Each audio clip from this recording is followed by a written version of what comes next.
Well, a technopanic occurs when there is an intense public, political, and academic backlash to the emergence of a new form of media or a new type of technology. This backlash is often about the use of this technology by the young, but not always.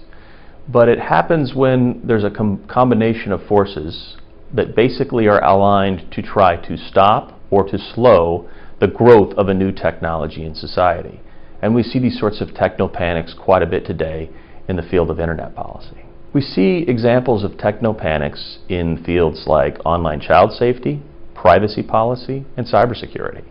where you see journalists, politicians, and even people in the general public using what we call threat inflation rhetoric, which refers to the use of rhetoric about a certain concern that grotesquely inflates its actual risk to society. And some examples of threat inflation or technopanics within those fields include things like when in the cybersecurity debates we hear people talking about a cyber 9/11 or a digital Pearl Harbor coming, or being bombed with code, cyber code. Of course, in reality, code can never cause deaths like that, and it's a greatly inflated sort of threat or a panic,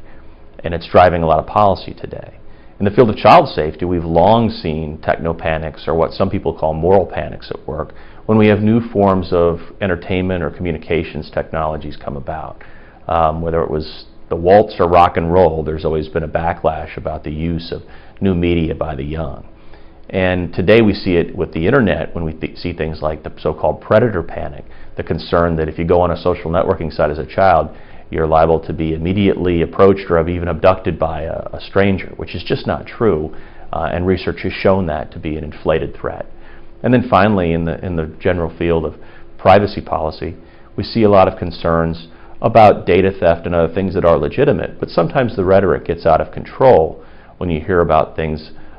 like so-called the need to somehow regulate to stop a data toxic waste spill or a privacy Chernobyl. The reality is that data flows are nothing like toxic waste or a nuclear meltdown, of course, and that again is inflated rhetoric or technopanic at work.